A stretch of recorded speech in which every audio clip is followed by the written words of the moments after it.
This Sorry, This Chair. meeting is being held using a hybrid platform and using the teleconferencing application Zoom. We're operating under following procedures.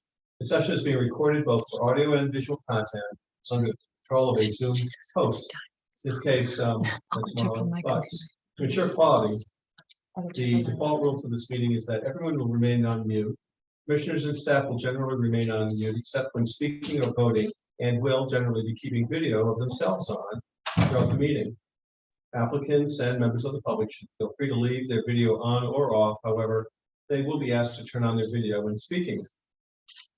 If video is not available for you, you will not be precluded from speaking at the appropriate time and may listen to the meeting. During this meeting, everyone is asked to state their name each and every time they speak. Please use the quote, raise your hand in a quote feature within Zoom, if you're using Zoom, to let us know, the host know, or myself, that you would like to speak. Members of the public may only speak during the portion of the agenda established for citizens' comments on agenda items. There's two sessions within the Wetlands Commission agenda. One in the first portion of the meeting and one towards the end. So it gives you an opportunity to comment on what you've heard or what you'd like to have be addressed. It's important also to remember that members of the public may only speak during the portion of the agenda established for citizens' comments on agenda items. I know that there's sometimes, urgent issues that come up and everyone feels they want to comment on, but this is a business meeting and we do have to conduct the business of the commission. However, we did expand this year we expanded the opportunity for citizens' comments for 2 sessions, not 1 section. For individuals representing applicants, permittees, and violators listed in the agenda and the representatives. For the rest of the materials, Sorry. Please indicate that you wish to submit the document. You will need to hold it up to the camera so that the commission and all members of the public may view it. In addition, you'll be required to email an electronic version of the document in PDF format or take a photo of it and email it to Wetlands agent at email address at wetlands@thompsonct.org. Marla will then include it in the permanent record of the as part of the record of the commission. Remember, the public tries to communicate outside of the citizens' comments on agenda items portion of the meeting, or if any person creates an audio or video disruption, it may be manually ejected by the Zoom host from the meeting that we're holding tonight. So that's the basic protocol. I've said that probably every meeting for the last 2 years, and I probably should do it, not have it by memory, but I just want to remind everyone that there are protocols. So that's the first part. I'm calling this meeting to order as I already done, and a roll call. So Commissioner Obert.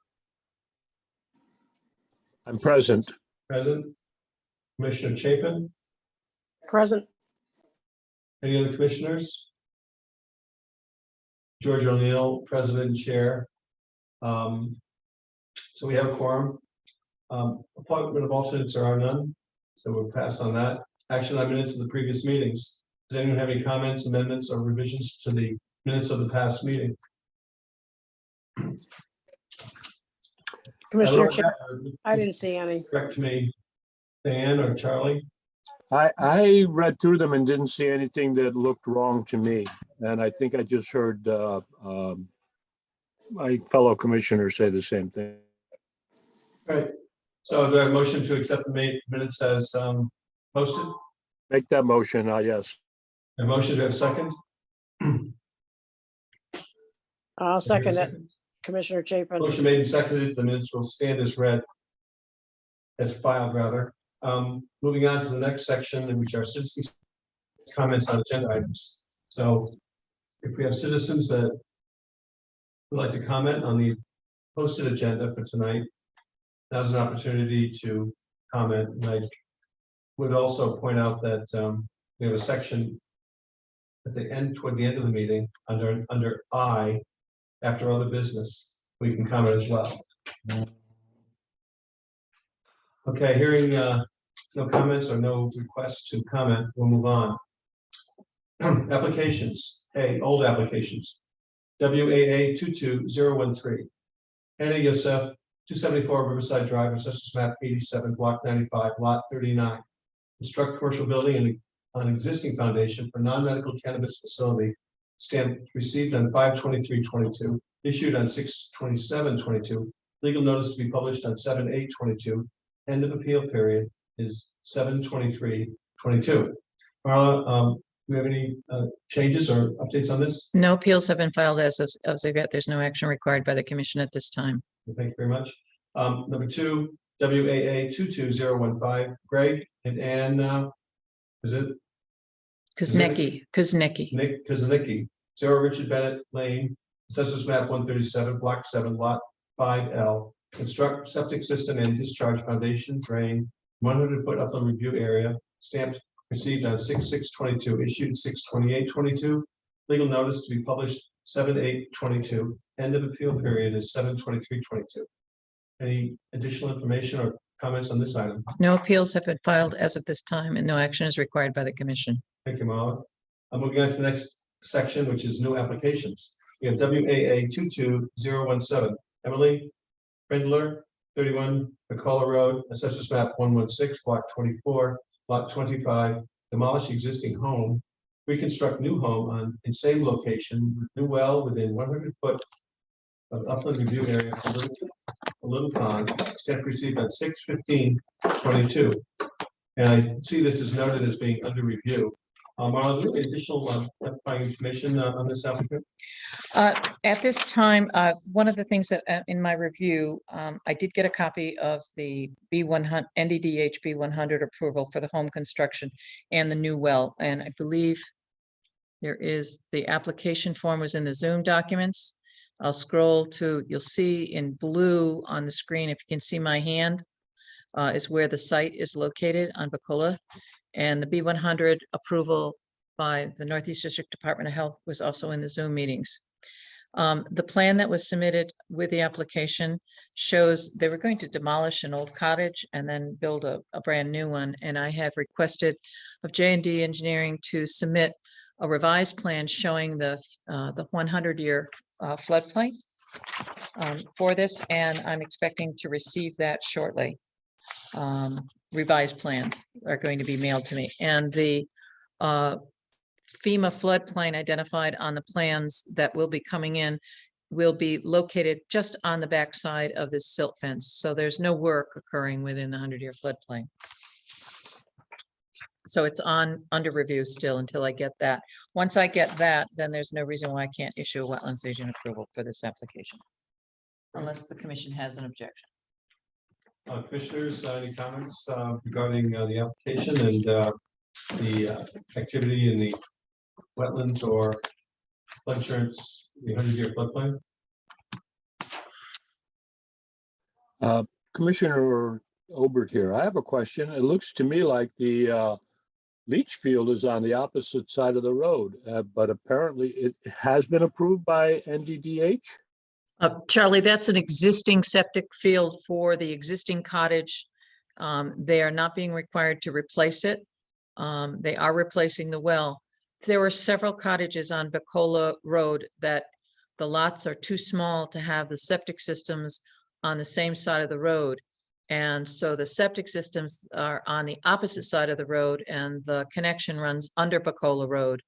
If you recall, a couple of years ago for 25 Bacola Road, and they wanted to expand the house and they needed a new septic system, they had to buy a lot across the street, and then they had to get an easement from the town to put the sewer line under the street, and that held up that project. This is a similar kind of situation, but they're not replacing the septic system. It's already in place for the existing cottage and has been determined to be adequate for the new home. So there is no new septic system. So there is no work on the other side of the road. It's just Okay, the demolition of the house and rebuilding a new one and a new well. Thank you for explaining that to me. I didn't even realize that such a option was possible until just now. Never got my attention.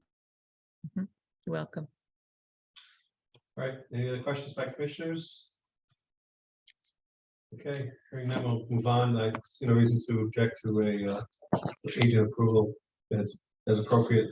The documents or amendments or updated information.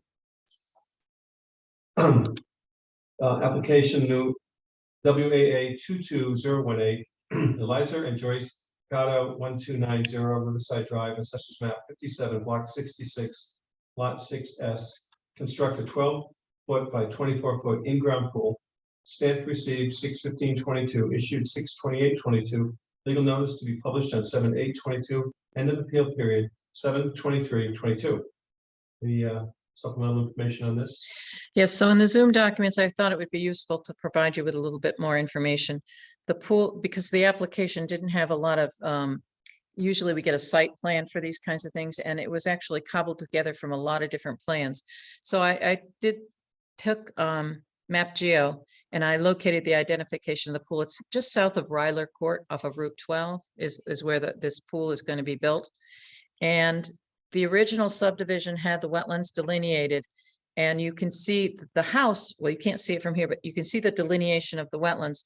The house was built right about where the language is that says grade in favor of. That's about where the house was built, maybe a little bit closer to the street. So that what I took Map Geo and I actually took measurements, and you can see where the grade changes behind the house. And so the swimming pool is basically going to be in the lawn. And the excess materials that they are taking out, they were either going to take them off site or they were going to put them up back towards the front of the house and smooth them off. So because they didn't have definitive, and this was the kind of plan that I got, and you really couldn't see a whole lot, but they did give me enough measurements to be able to make a Map Geo map to show where the pool was going to be. So when I issued the wetlands agent approval, I had a special condition or an additional condition on it that said soils excavated for the pool construction, if deposited on site, shall be placed and stabilized with vegetation in any area that is not within 100 feet of delineated wetlands as shown on the application drawings. If excess spoils are to be spoiled off-site disposal, such disposal must comply with all state and municipal requirements with respect to wetlands and watercourses. And so that's where that stands. So there has been no request for appeal, and so no action is required by the commission at this time. Thank you. And commissioners, any questions for our inland wetlands agent on that application? Okay, hearing none, moving on to the next. SUB 22019 Lovely Construction LLC, 0 Donovan Drive, Assessors Map 3, Block 80, Lots 2T, 2U, and 2W. Re-subdivide 3 existing lots into 4 lots. Stamped received on 6/30/22. Note, work proposed in the 100-foot upland review area on Lot 2T is already authorized under permit IWA 17037. So I've included in the Zoom documents, the application documents that came in for filing, and you have those available for viewing, along with the wetlands agent report, along with her diagrams and a stormwater runoff narrative, as well as the plans. If you recall that the original subdivision that was approved, I'm using the little hand to outline basically where that subdivision was. It was a very old subdivision that had gone defunct and then got re-established. The 4 lots of concern are the ones that face towards, they're on the hill that face towards the Quinnebog River. And so you can see, and I believe J&D is here. And I'd be willing to screen share if they want to, but I can also do it from here and tell me what sheet you want me to go to. Good evening, commission members. I'm Janet Blanchett from J&D Civil Engineers. Everything Marla said is right on the money. The 4 lots are right where her hand is going, and the developer recently donated the almost 19 acres above that. That's the riparian corridor along the Quinnebog River to the town for open space. So the lots themselves do not go down to the river. And perhaps we could go to the next sheet, which shows the topo and the site plans, if you don't mind, Marla. So this sheet here shows there used to be 3 lots. He did have enough frontage and area to permit, splitting those 3 into 4. So the 100-foot upland review area pretty much is at the perimeter of all the lots. So there's no work proposed in wetlands, very little work proposed in the upland review area. And where Marla's hand is now, that work there was originally approved in your 2017 approval. That lot didn't change. So this is a request for a conceptual subdivision plan approval. And since there is no change in the regulated activities, I see no reason why the commission would not inform the Planning and Zoning Commission that all the work that was proposed in this conceptual subdivision plan approval has already been authorized. All regulated activities, wetland regulated activities, have already been authorized, and that no further action is required by the Wetlands Commission. I understand that. Commissioners, Chapin or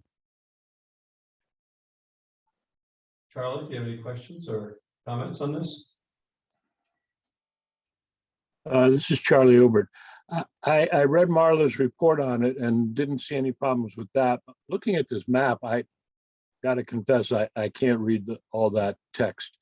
When, if ever, will the public be notified that there is access to the Quinnebog River at the edge of that development? That's an excellent question, Charlie. The developer is required to provide a walking trail, with markings, and it's going to create a large loop that will be connected to the sidewalk system of this subdivision. So I would think that after the trail is installed, for one thing, it should be installed in conjunction with input from the Thompson Trails Committee. But then after it is installed, I think that would be a great thing for the Thompson Trails Committee to promote, or it could be put on the town's website. I do have one question for you, Janet. My recollection is that originally when this subdivision was approved, the sidewalk was on the west side of the road, and it looks like, is the sidewalk going to be going on the same side as the house driveways are facing rather than the rear of the other lots? Because the sidewalk The here, I think. developer is considering doing exactly that, potentially moving the sidewalk to the other side where those driveways are.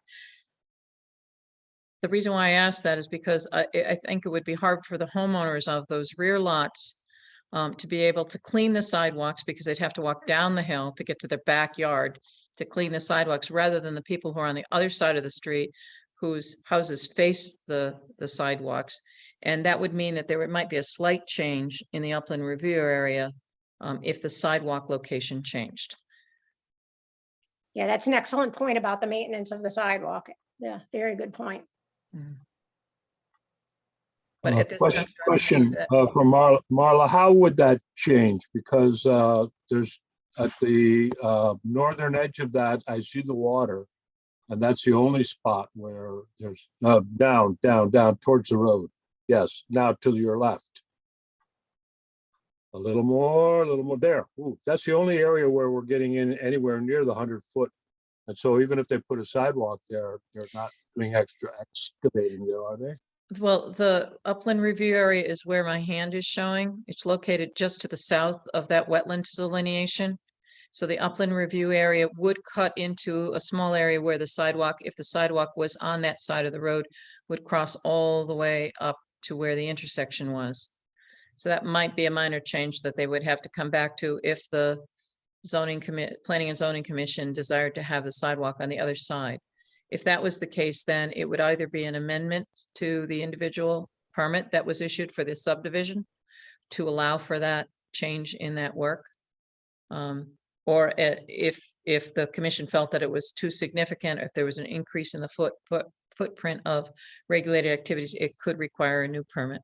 But at this juncture, that is not being asked for at this time. Thank you. Okay.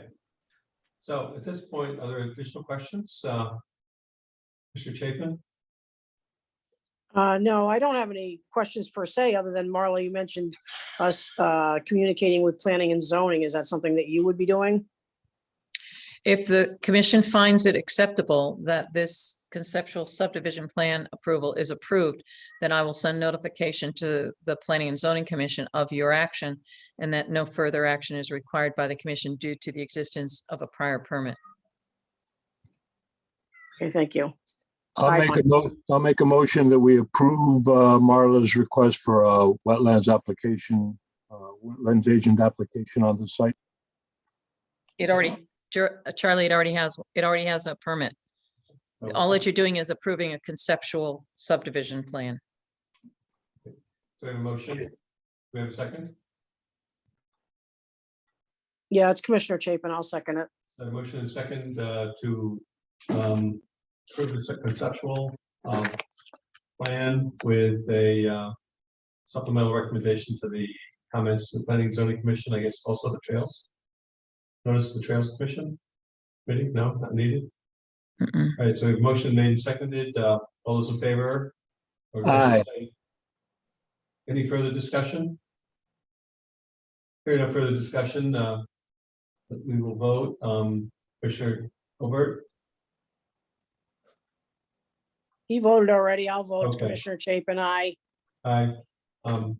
So no opposition. The conceptual has been approved by the commission, and I'll ask our agent to notify the Planning and Zoning Commission as discussed. Okay, thank you, Janet. Your comments. Next application is DEC 220221, Greg and Lauren Corso, 36 Levante Road, Assessors Map 120, Block Nope. 30, Lot 7. Nope. Two- EB4, new I'm application. sorry, did I skip it? Yes, you skipped. There's a second La Valley construction I'm sorry. application. Okay, I missed my error, so I stand corrected. Boy, they both look, I thought I read it already once. That's what I was thrown off. Okay, number 4, this is IWA 22020, La Valley Construction Company, 0 Donovan Road, Assessors Map 3, Block 80, Lot 2D. Filling 690 square feet of wetlands and work in the 100-foot upland review area for the construction of 2 single-family homes with wells and septic systems. Note the proposal involves a re-subdivision, splitting the lot into 2 lots. Site walk conducted on 3/12/22.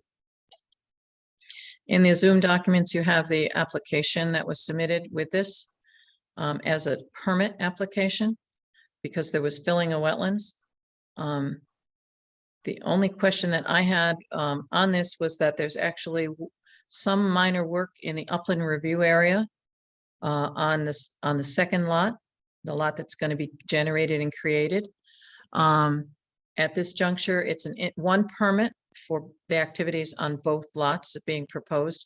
And what your decision does, whatever you decide on this, notification will be sent to the Planning and Zoning Commission because they have to consider this 2-lot re-subdivision. To split this lot into 2 lots will need re-subdivision approval by the Planning and Zoning Commission.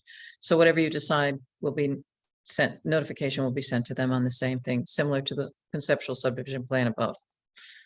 But this came in as an individual permit. And Janet is also here to speak to that. Right. And that's what we, thank you, Marla. That's what we thought would be an appropriate application form to fill out if you feel that it's an error or there needs to be an additional application. Because of the lot split, just let us know. At this juncture, I think one permit application, it's just that the town's going to get a little less money, $110 less. Oh, okay. But when you look at sheet 3 of 4, and it shows the rear lot, you see the upland review. Admit George. Oh, okay. You see the upland review area, a little tiny piece of grading on the second lot very tiny, occurs in the upland review area for the neighboring wetlands. If we go back, these wetlands here, they have an upland review area that snakes very slightly into the new lot. And I don't think it's enough to warrant the $110 coming in as a separate application as a wetland agent approval. And if the commission has no objection, I would suggest that it cover both activities on this one permit application, because the filling of wetland is the one that was seen during the site walk when you went to the Reardon Road mining operation. And then at the end, there was, I believe, 3 commission members that were there. It was Fran Morano, Diane Chapin, and Charlie and George. Right. Charlie was not there. He had something else to do that day. It So was raining. yeah, and it was raining pretty hard. It got to raining pretty hard. So this one is the one that you saw that was a little wet spot in the old gravel mining operation. It was some water was standing in it, but it didn't have enough water in it to make it a vernal pool. And I believe there was some evaluation that was done subsequent to that site walk. That's correct. In April, Margaret Washburn, the soil scientist, went out and investigated it pretty thoroughly. I mean, she put on her waders, she went in with her net, she went all around looking for, the vernal pool species at the correct time of year, and did confirm that that's not acting as a vernal pool. And a copy of that letter is part of this application. So if it was in the application form, it's this one here I put on the screen, Yes, dated April 11th, 2022 in the Zoom documents. And she states, on April 9th, at your request, I conducted a site visit on lot 1B on Donovan Drive in Thompson. The purpose of the site, its investigation was to determine whether the wetland shown as Wetlands H functions as a vernal pool. Wetlands H is shown on the conceptual re-subdivision plan prepared for La Valley Construction, Lot 1, Donovan Drive, Thompson, Connecticut, dated March 7th, 2022. The soils surrounding this isolated wetlands have been extremely disturbed in the past, apparently during the mining of earth products. In your presence, I entered the standing water of Wetlands H with a net and made about 6 sweeps with different parts of the depression. No fairy shrimp, amphibians, or egg masses were observed. No vernal pool obligates were observed. Large quantities of algae and some winged insects were observed. Spring peepers and American toads were heard chorusing in a nearby wetlands across Donovan Drive to the south, indicating that it was late enough in the spring for the vernal pool obligates, such as spotted salamanders and wood frogs, to have laid eggs if they were present in Wetlands H. In conclusion, Wetlands H does not function as a vernal pool. It has been a pleasure working with you on this site. Please feel to call me if I may be of any further assistance. Signed by Margaret Washburn, MS, Registered Professional Soil Scientist. Now, because this is a permit application, not a wetlands agent approval, you cannot render a decision at this meeting. It must come back to you next month for your final decision in accordance with the statute. Can you hold there? That chart that you're showing, This one? there's the compass reference pointing to the north, just to the left of where your hand is. That area, that lot is not proposed to be developed. Am I correct? Correct. That's to be dedicated to the town of Thompson as Got part it. of the open Okay. space. because Ed, when you were mentioning the walking trail down in the open space along the river, there's also going to be a walking trail through that lot where the hand is shown. And so that will make a loop, a walking loop within the subdivision. And then if you extend down along the river, there'll be, 2 loops. So you could make a figure 8 without having to go out, onto Route 197. Using the sidewalks, correct? Also, Well, right, and then there'll be a trail that goes right through kind of where the north arrow is. That connects the 2 roads. There's a trail that goes through there. And that was previously approved by the commission as part of the subdivision.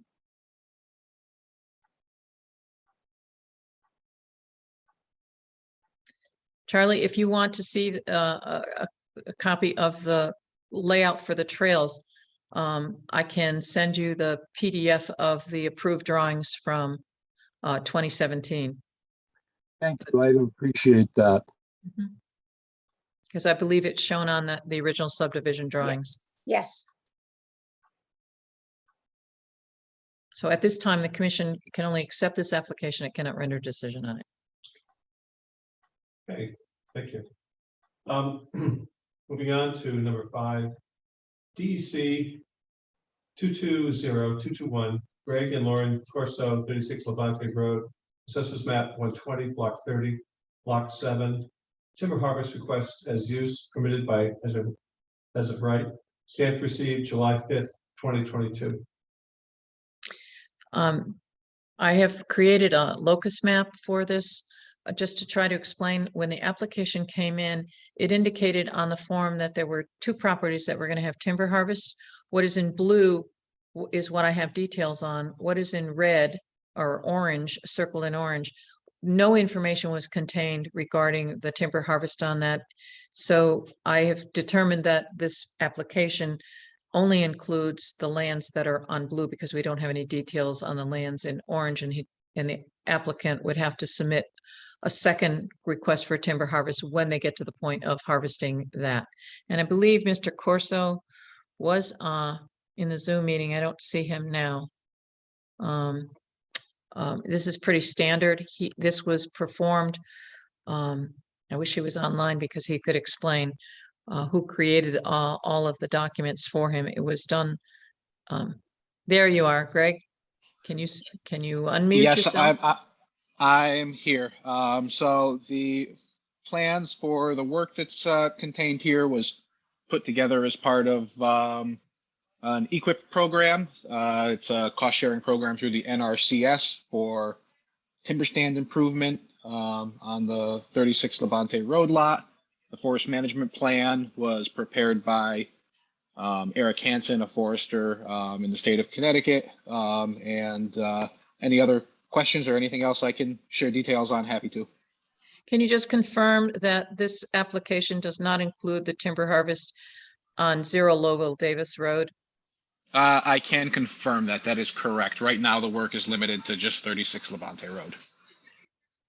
So on the Zoom's documents I'm showing at this point in time shows the property that is going to be subject to the timber harvest.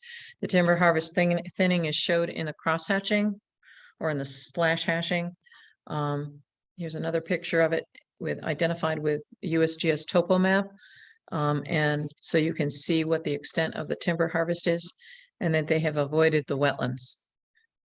And then there's a lot of details on that they have on it. There is one, the application, let me go back to the application. It indicated that there was temporary stream crossing or drainage crossing. And that was the activity that would have become subject to a use permitted as of right. And what they're proposing is basically a stone ford across what is a intermittent drainage way. Mr. Corso, you might explain what the conditions are out there right now, and when the timber harvest goes on, what the plan is. Yeah, the conditions out there generally throughout spring and into summer are moist enough that there's rutting and not necessarily passable to equipment. So proposing that small crossing there to facilitate fall and winter harvest back there when the ground is frozen, and the stone material there will allow some additional protection to make sure we're not disturbing that wet area. You provided a lot of other details, which you indicated in your application that you had electronic version available, which looks like it was the full report from the NRCS or from the. That's the forest management plan for the property. Yeah. Could you send a copy of that electronic for our records? Absolutely. Yeah, and that way we'll just have it in case it wanted to look at it at a later date. So at this juncture, the commission can decide whether or not to grant this as a use permitted as of right under agriculture, farming, forestry. So do we have a Charlie Obert here. I'll make the motion that the application be granted as use permitted as of right for forestry at 36 Levante Road. do I have a second? Commissioner Chapin, I'll second it. Okay, motion made and seconded to approve the proposed application as a matter of right. Any discussion? Okay, hearing no further discussion, I would ask that we move to a vote. Commissioner Obert, Yes. Commissioner Chapin, Yeah, aye. Commissioner O'Neill, aye. So it's unanimous approval. The application is approved as submitted, as a matter permitted as of right. So George, before you leave today, I'll have you sign that. Absolutely. So the benefits of being in person, I guess. All right. So moving on, applications received after agenda was published. None. Permit extensions, none. Violations and pending enforcement actions. We have the first item here. Notice of violation VIOL 21023, Jamie Pettit, 0 and 73 Center Street, Assessors Map 16, Block X, lots H and 2. Unauthorized construction of retaining wall and associated backfill in or near Little Pond, issued 8/24/21. What do we have on status? Okay, so after the last meeting, I sent an email to Jamie Pettit. And I said, hi, Jamie, the Inland Wetlands Commission decided at its April 12th meeting that Norm Tybo's engineering evaluation was acceptable to allow the rebuilt retaining wall to remain without modification. And that if the plan Killingly Engineering Associates submitted entitled Improvement Location Survey prepared for Jamie Pettit, 73 Thompson Center Street, Thompson, Connecticut, dated 12/9/2021, was filed on the Thompson land records, it would consider the violation resolved without any requirement for the submission of an after-the-fact permit application. Please advise me of your intentions within the next 15 days regarding the filing of a Mylar signed and sealed by the land surveyor, Greg Glod, so that I can keep the commission informed. Thank you in advance for your continued cooperation. I look forward to hearing from you. And then on June 21st, Jamie Pettit replied, thank you, Marla. We do plan on filing the Mylar. So yesterday, I contacted Killingly Engineering and spoke to Greg Glod, and they were authorized to produce the Mylar. The Mylar has been produced, but it remains at Killingly Engineering, as the Pettits have to come and pick it up and file it on the land records. So I advised Mr. Glod to tell his client that the violation file will not be closed until I have confirmation that that Mylar has been filed on the land records. Marla? Commissioners, any questions on this matter? All right, we've received our status update. Moving on to B. Notice of permit violation via VIOL 21036, permit IWA 20022, Mark Fair, 1227 Thompson Road, Assessors Map 116, Lot 24, Lot 10. Grades not as authorized in modified plan approved by the Commission on February 9th, 2021. Status. As you recall, this was going to be left open. These files were going to be left open until the commission got an acceptable as-built drawing for the site to show what is actually finally going to stay in place or proposed to be stay in place, so the commission could decide if there's any remedial work required, particularly in light of the fact that there are retaining walls that were built that were unauthorized and extended beyond what they should have been. On July 6th, I went out to the site and observed that there was work now ongoing at the site, and they were putting some kind of black waterproofing material on the foundation, and there was a machine that was operating. So I notified the building office that there was work ongoing, and then the building official apparently went out and took a look at it. And as of earlier today, I received a copy of an email from the building office that was sent to Mr. Bear. It says, good morning, Mark. As we discussed, the foundation waterproofing job that was done on your new home construction foundation was inspected and is unacceptable. The soil needs to be pulled back away from the foundation. A waterproof coat needs to be reapplied and inspected prior to the backfill being placed against the foundation. We did try to call your contractor, Pat Wall. However, he did not answer and his mailbox was full, so we could not leave a message. Therefore, we are placing a stop work order on the site at 1227 Thompson Road until such time as we can speak to Mr. Wall and he assures us that he understands what needs to be done to correct the situations. If you have any questions, don't hesitate to contact us. Kind regards, Terry and Donna, Building Department, Town of Thompson. So at this juncture, the building office has a stop work order on the site until they get those issues addressed. And so the violation file will continue to stay open. Okay, thank you for that update. Is Mr. Bear present for comment? No, I did send him a copy of the agenda. But I suspect that he wouldn't be here because there's no action that the commission would probably be taking on this matter. It's all between him and the building official. All right, thank you. Commissioners, any questions for Marla on this point? Okay, hearing none. Moving on to the next item. Violation BIOL 22008, Rodney Lemay, 0 Quatticown Farm Road, Assessors Map 160, Block 11, Lot 15. Unauthorized clearing, cutting, and grading in wetlands issued by active wetlands agent on 3/21/22. Status. On the same day that I saw Mr. Bear's property, that was on July 6th, I did a drive-by. And there was some evidence that some kind of machine or vehicle had crossed over into the property, but there was no evidence of any grading.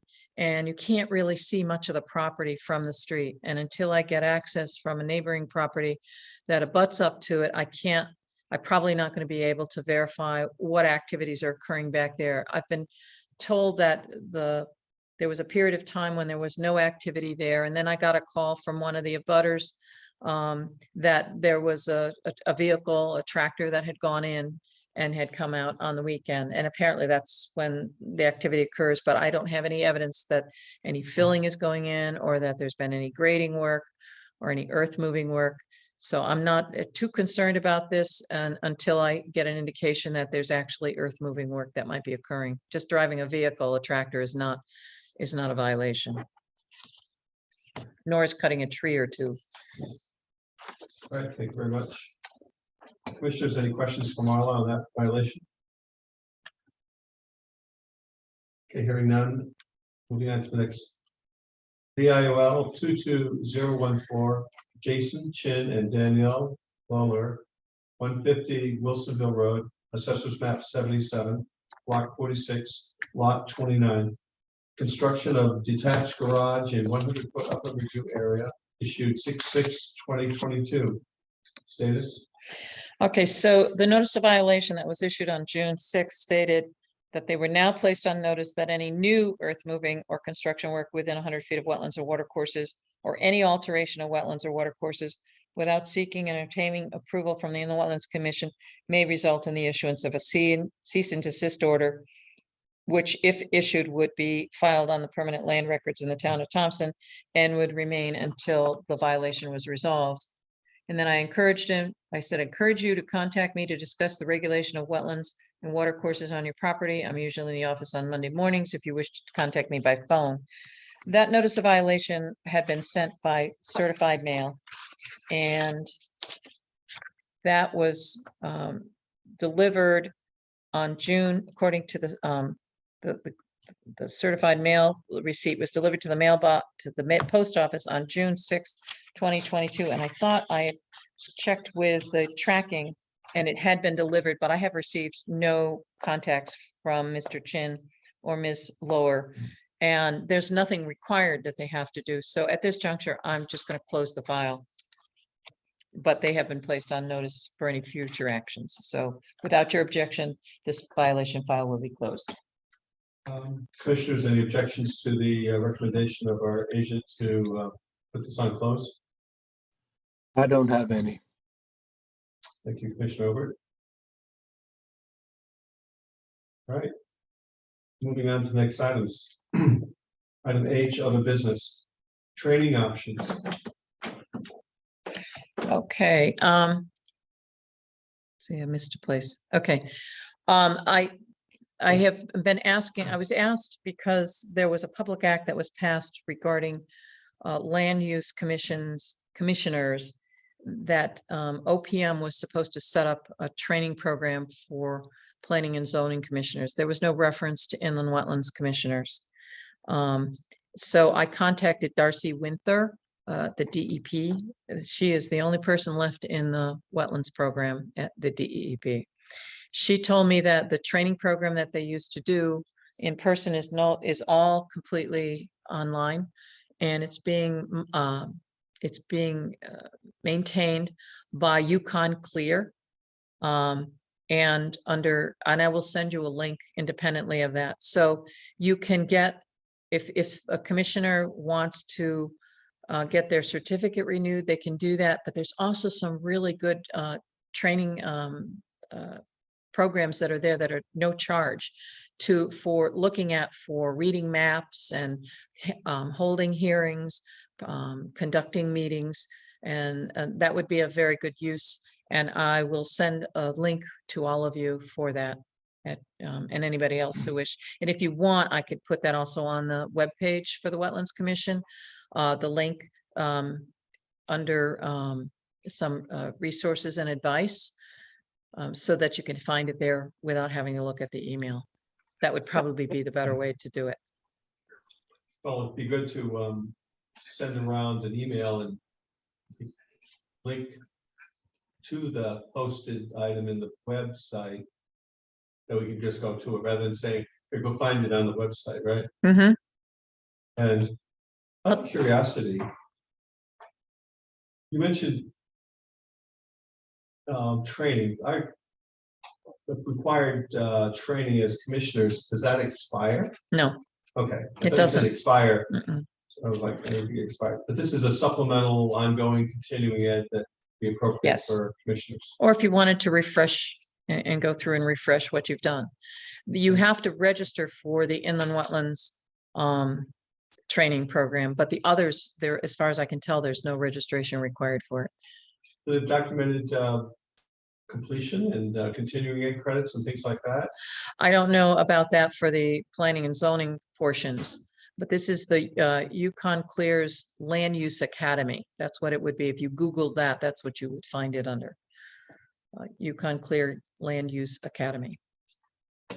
That's good to know. I think we're also dependent on digital devices and maps these days, that when you handed a map, people forget that they're grids and that there are ways of using them. So that's a plus.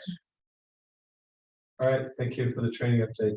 Now we have a second item here, update on proposed revisions to subdivision regulations. At the last meeting, you all agreed that I could approach the Planning and Zoning Commission regarding my concerns about the loss of net buildable area from the zoning regs and the impact that it might have on subsequent subdivision applications, given the fact that the subdivisions regulations that are being proposed will include some changes that could increase the pressure on developing marginal lands such as floodplains and wetlands. And those changes include shared drives and private roads, and couple that with the change in the size of the zoning lots in the various zones being shrunk down. I have some significant concerns on that. Second, there has been a change, I believe, that I wanted to talk to in-house. And George, I've invited you to a meeting that I wanted to have with Mr. Joe Perotti-Brown, the chair of the Planning and Zoning Commission, along with Tara, the town director of planning, and Amy, as well as Janet Blanchette, who has offered an alternate decision, to try to come up to some kind of agreement in-house before I approach the Planning and Zoning Commission. I've been told that Mr. Perotti-Brown is is not available for the month of July and won't be back until August. And after discussion with Amy and Tara, because the subdivision regulations have hit a slight bump in the road, so to speak, because they need to develop new road construction and driveway construction standards, because the standards that were cited were on, they couldn't find them from NECOG. Those were the ones that are in the ordinances, the road ordinance and the driveway ordinance cite standards that are no longer available and don't exist. So the Planning and Zoning Commission has got to develop new ones, and they are hiring an engineering firm to do that development, and that's going to take some time to develop. So I believe Tara originally at a staff meeting had said that she was hoping to get onto the subdivision regs, get them on track by October, but it's looking less likely that it's going to be then, because you still have to go through all the review processes for the new standards that would be in the appendices. And that buys time for us to continue discussing about net buildable area in the zoning regs. And so that's where that stands. There will be no progress until August sometime, when we can meet in-house, and then subsequently meet with, I will go before the Planning and Zoning Commission to discuss the concerns that I have about the loss of net buildable area and the changes in the lot sizes that make that problematic. So if I recall, the chair of the Planning and Zoning Commission was not available, and that meeting is that still set, or has it been deferred? It will set it up after he returns back sometime in the beginning of August. I saw his note, so I just wanted to mentally, I said, I don't know if we have a firm date, but they did clarify that. Thank you. All right. The next item is second opportunity for citizens' comments, and the same rules apply. State your name, address, and comment. Any citizens? I forgot to put that, excuse me, I forgot to put that in the Zoom documents. So the Zoom documents don't correctly identify the citizens' comments. So I apologize for that. I had to tell I know you have it in the original agenda. I saw it on the screen about 10 minutes ago, item H, and then George had to back up.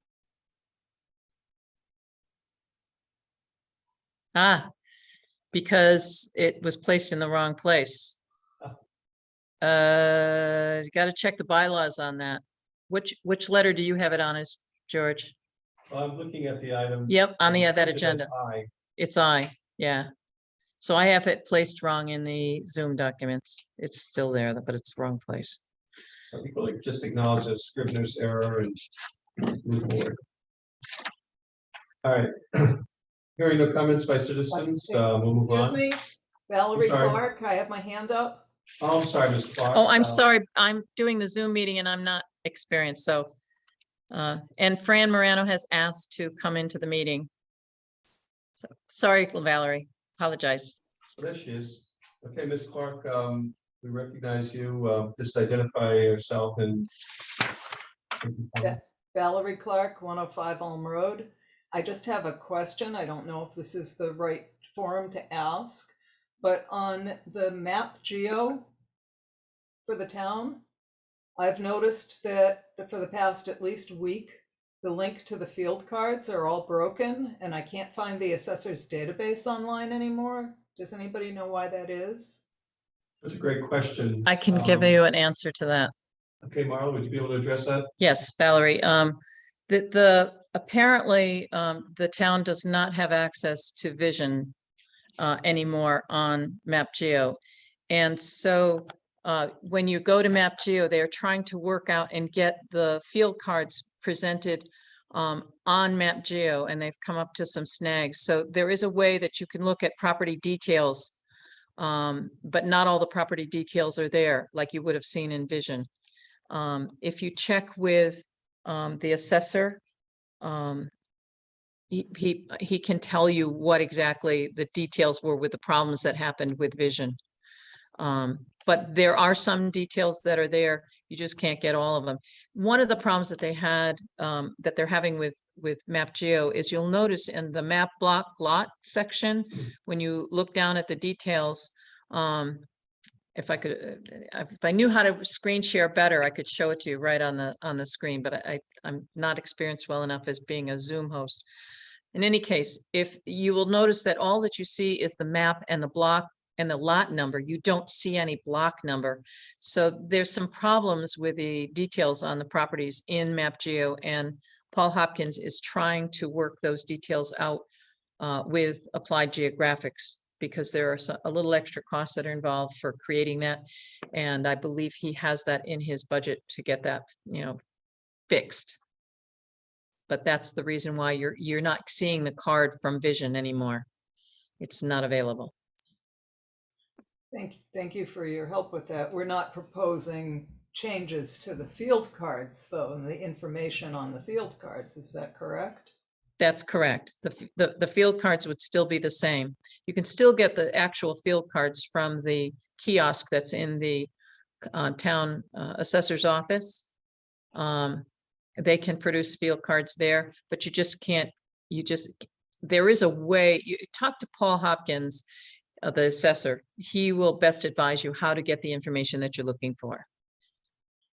Thank you. That's disappointing, but thank you. I would hope that you could just access that information directly through Vision as well, right? Well, they've disconnected with Vision. Applied Really? Geographics, that function does not work anymore. That's what Valerie was concerned about. And so now where do you get the field card information? Right. And they're trying to set it up so that they can generate it within MapGeo itself. And I'm not sure what the problem actually was, but there was a problem. I was understanding you to say that the MapGeo and Vision weren't connected. You're saying Vision is no longer in existence? No, Vision is in existence, but Oh, the so town you're is gonna- not using it in MapGeo. Okay, so it's the connectivity between the two applications. Now, you could use them separately. If you have independent access to Vision, I don't even know how the town is using Vision, so I don't know how they're updating. You have to talk to Paul. Yeah, Good. this is Valerie Clark again, Yeah. and Thompson isn't even listed on Vision's site anymore. Okay, so that means they've disconnected completely from Vision. But you'll have to talk to Paul about that as to what happened. All right, thank you, Ms. Clark. Any other citizens?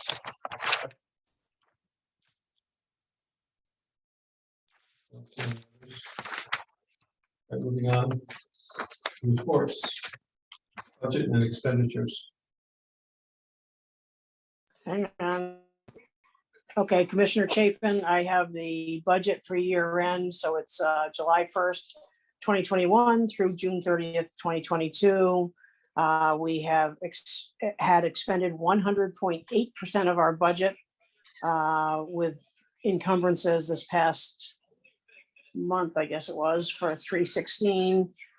We went over just, as far as balancing the budget, the inland wetlands officer that went over, as well as advertising went well over. And then there were categories where we didn't expend on any. But anyway, the net of it is we closed the year at 100.8% of the budget. And we expended 26,264.83. Okay, so just to be clear, that's 100.8. 100.8. Right, correct. So for all practical purposes, it's not even 101, right? Correct. So before you leave this, I would like to explain why the overages went for the wetlands agent. If you recall, when the subdivision regs were first coming in, there was a request to do redlining for the changes.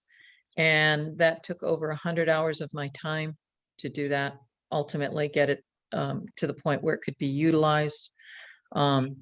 And that caused a big significant loss of my time in other areas. That's why you will see that there are other areas that haven't gotten done, like revising the regulations and records disposal. And I knew that I was going to go over budget, and I had spoken with Selectman St. Ange, and she assured me that whatever the overages would be, that she would find a way to get it covered. So once I knew I was at a point of exceeding, I tried to cut back significantly on activities that weren't unnecessary so that our overage wouldn't be too excessive. And so I was 109% of the budget on my salary.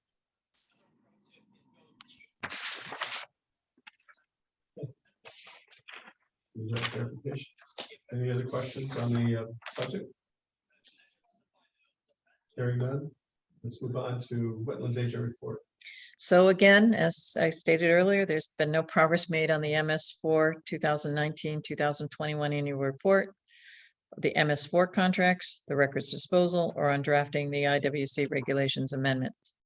I will tell you that my focus will now be on drafting and completing the Inland Wetlands Commission regulations amendments, and I will send them out to the commission members in advance and suggest that there be a special meeting just to discuss the potential changes. When last we spoke about this a number of months ago, I think it was about maybe 6 or 7 months ago, the discussion was going around the fees, application fees not being adequate. And I needed to do some research of what was going on around towns. And now I have some real concerns about conceptual subdivision plan approvals. So I may be suggesting some changes there that I hadn't brought to your attention. I'm considering that there should not even be a conceptual subdivision plan approval, but there should be another approach, but that's down the road. And hopefully by this winter, you'll have a good copy that you can really chew on, so to speak, and decide how you want to act on it. Under inspections and follow-up actions, I have complaint 2206 that was at 286 Thompson Hill Road. There was a report of trenching in wetlands for electrical service at the Thompson Manor. If you recall, that was an application that came through last month to put in a single-family home. It was I think a lot split. So on July 6th, I inspected the driveway for 286 Thompson Hill Road. It appeared that a conduit for a new electrical service from the house lot that was shown in Wetlands File SUB 21027 was constructed to Brookside Drive. If you know where Brookside Drive is, that's off of Terrace Drive.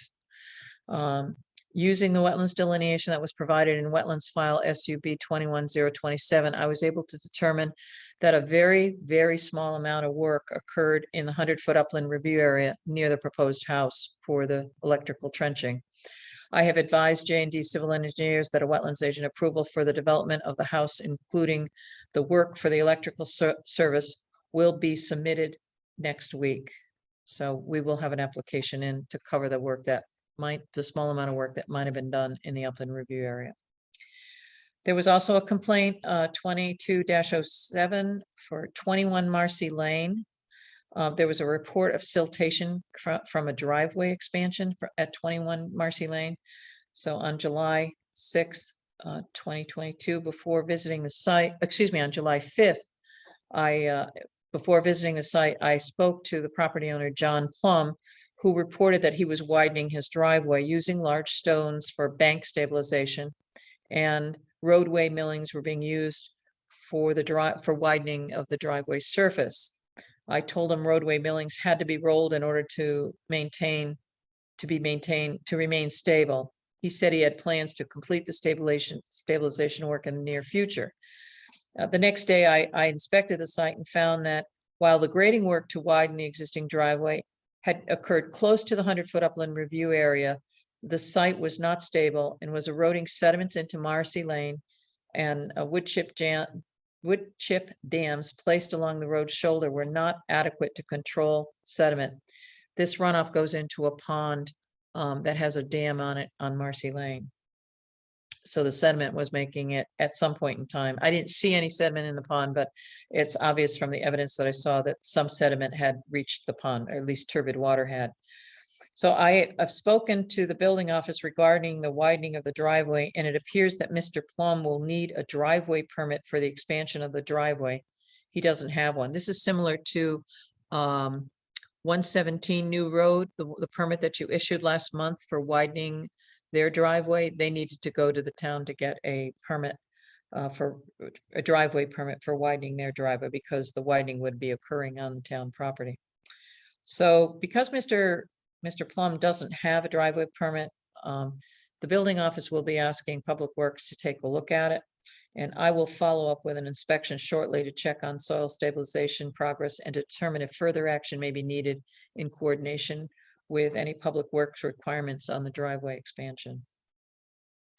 Regarding 117, 119, and 0 New Road, that was the site that we did the site walk on. I think, George, you were the only one there at the time. Charlie, that's the site that you and I walked together a month or so earlier. I'm still investigating how the new water flow that was created on 117 New Road is affecting the properties at 119 and 0 New Road. This still involves researching the original subdivision plans, building permit files, gravel mining permits, and the effects subsequent lot line adjustments may have had on the development of lot 117 New Road. I reviewed 9 building permits during this time. And in my report, I'm not going to read out all the different places those 9 were, but I will file my report in the Wetlands office as normal. Under miscellaneous, by modifying word templates for legal notices on inland wetlands decisions and public hearing notices, I've created and forwarded to the Director of Planning and to the ZEO legal notice templates for the zoning permits and zoning public hearings for their use. I noticed that their legal notices frequently contain unnecessary information and wording that is costing the town money. Took me about 45 minutes to make these changes to our templates to work for planning and zoning. There have been 4 different purchase orders made, all for Stonebridge Press, and that's all I have. And that's all under the last fiscal year, none of them under this fiscal year. Thank you, Marla. Commissioners, any questions for Marla? Hearing none. Correspondence? None. Mylars? None. Comments by commissioners? Mr. Obert? Yes, I have a question, and actually I could have asked it at the end of Marla's report. I happened to be in the town hall a few weeks ago and had an opportunity to speak with Marla. And one of the subjects that came up, and I don't know whether it's germane anymore or not, but along with the stormwater issue, that MS4 that has been just elusive, just a little bit out of our reach. I wondered if it's possible for us to approach the issue with available hours that might be in the conservation commissioner's department, and that some of the jobs that I'd just been unable to get to, we could have Dan do them. But I see he's not here doing the minutes tonight, so I hope I'm not too late. So, Charlie, I can probably respond to that for you.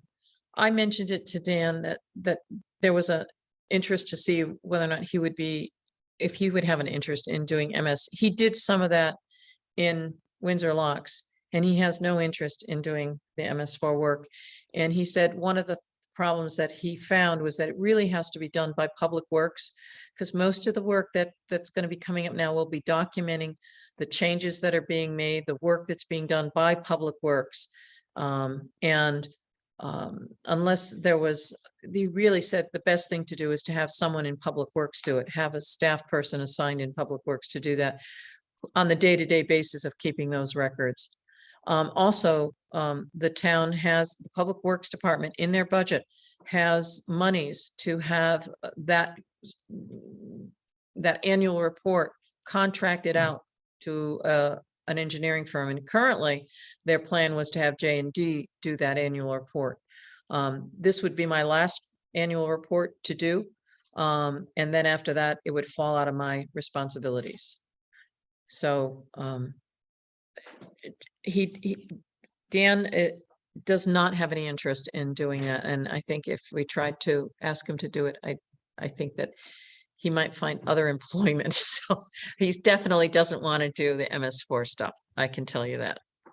Well, I don't want to chase him out of town. I just wanted to know if there's that or any other tasks which he might be qualified and willing to do that would allow us to get them done, whether it's even like completing the cleaning out of the files.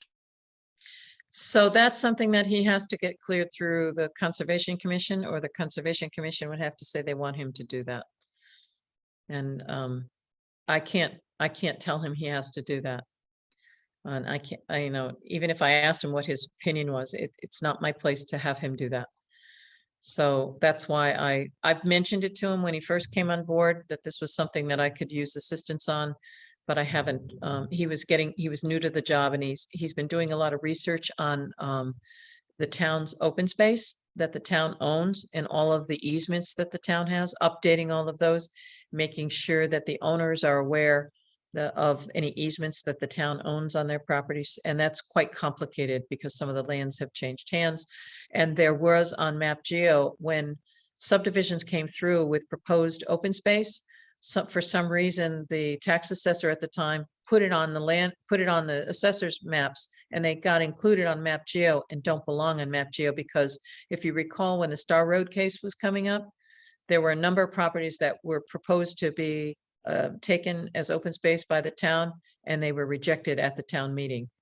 Those unfortunately got placed on Map Geo and were placed on the town's tax assessor's records incorrectly, and those are now being removed. So he has to trace which ones are correct and which ones are not. So that's the focus that he's been working on, as well as he's been working on the cemeteries. As you're aware, there's probably going to be a proposal coming in for a subdivision up on North Grosvenordale Pond.